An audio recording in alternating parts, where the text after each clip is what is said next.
Hi there. I'm going to quickly talk you through InLinks' new keyword research tool, just how you can navigate it and the new features that we've added.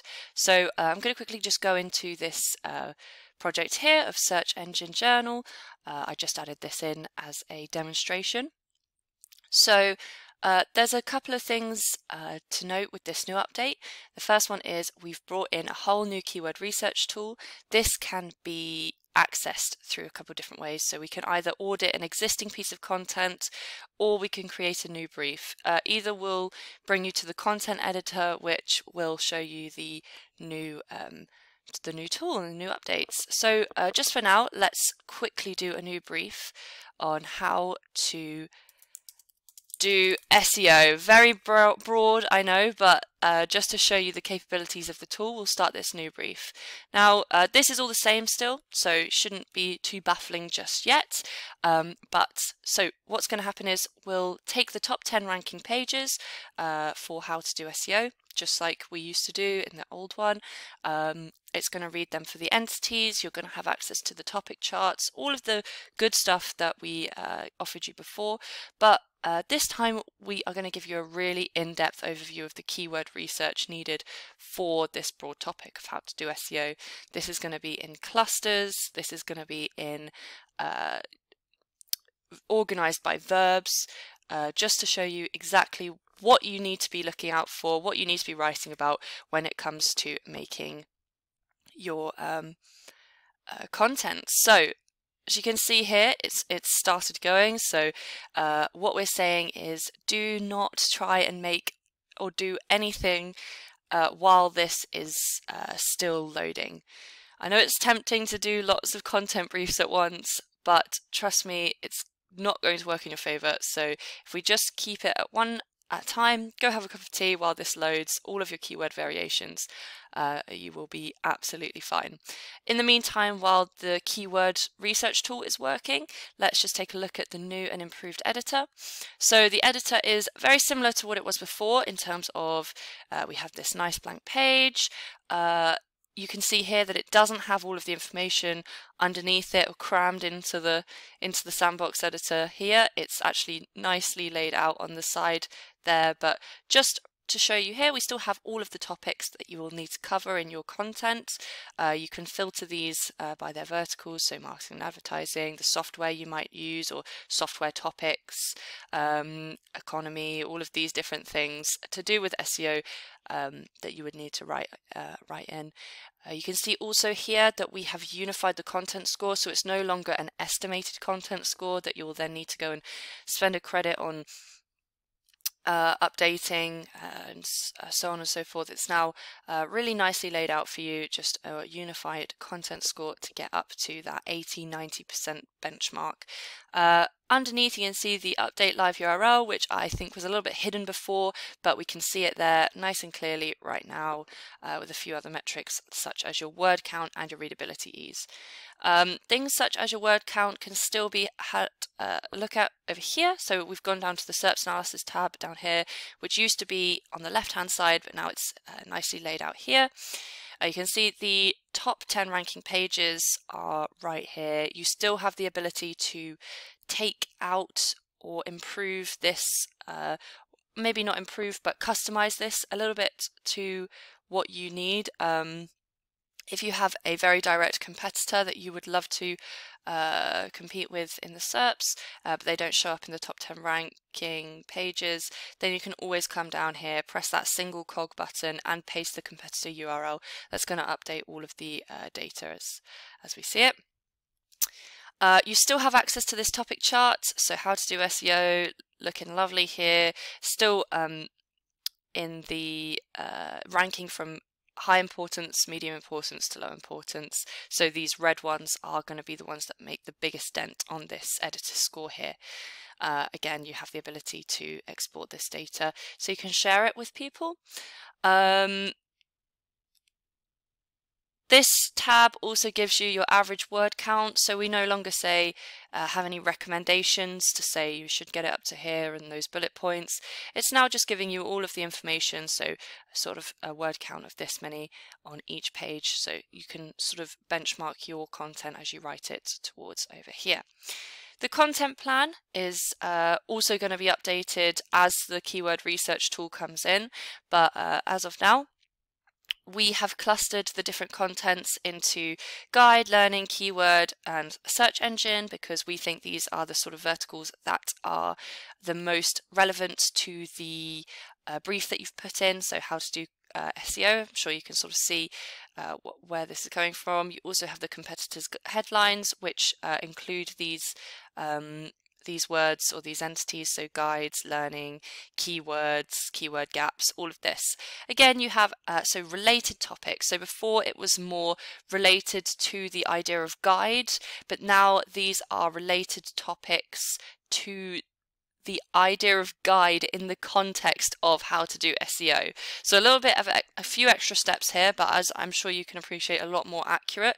So these are the sorts of things you should be talking about when you're talking about a guide. So you can add this in to your editor. So if I were to add this in here, you can see that tick just went up. Go into the editor and it's just added it into content ideas. It shouldn't count this in terms of your content score or anything, and you should delete this at the end to make sure you have an idea of the word count accurately. But yeah, this is how you should get going with the guide like this. So we're not entirely done with the keyword variations here. As you can see, it's really in depth. What's happening here is we are putting forward lots and lots of different clustered suggestions into Google Suggests, harvesting those Google Suggests and figuring out the relevant keywords attached to these topic clusters. So this is a whole new way of doing it, or at least it's the easiest tool to use to do this strategy, and one of the most accurate we've found. This just stands for keywords. This is the volume, and as you can see, all of here all of the clusters. So if we were to press SEO strategy over here, we can have a look at the keywords associated with the cluster of SEO strategy ranked by relevance. We can just filter these for the keywords. We can just filter these for the questions. All of them are really good ideas to have a look at your site with.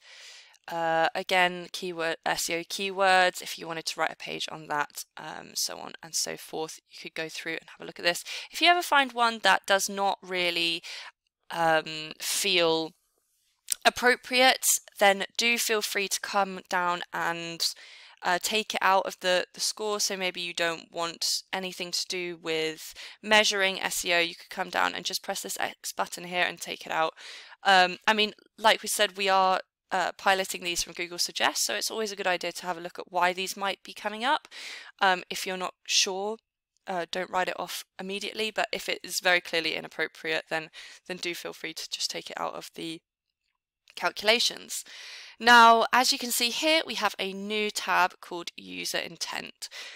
This is a really useful tab in terms of step forwards in SEO, we believe, because as I'm sure a lot of you know, up until now we've had about 5 umbrella terms for user intent, and these include sort of informational, navigational, transactional, all of these different things. But what does that really mean? I mean, that's what we were saying to ourselves at InLinks. So we've used our natural language processing algorithms to make sure that we really drill down into what user intent actually means. We've done that by organizing all of the keywords associated and with these topic clusters that we've piloted from Google Suggest into their own verbs, because we think that verbs are the essence of intent, that shows in language how and what you want to get out of a query. So you can go over here to see what people are really looking for. So people are looking for the best practices, people are looking for search, people are looking at how to measure, how to rank, how to give an example of keywords in a topic, how to implement everything, all of these different things. And you can have a look here. You can always come over here and just show all again if you want every single thing. Now that we have finished the keyword research, so that took about five minutes, it will show up with this little tick to say that you've completed it. You then have the option to export all this data excuse me, into CSV. So that's a really useful thing to share with the team, or just to have for future content plans. So that really is the new and improved editor with the keyword research embedded into it. You can come through and turn this off if you want to, if you don't want to perform this keyword research while you're doing it in the editor. But yeah, so if we were to do the same thing but with an audit, all of the same things would happen, except for you would have your content preloaded into the sandbox editor, and you would have this more as a gap analysis of the topics that you haven't covered that the top 10 ranking pages actually have. So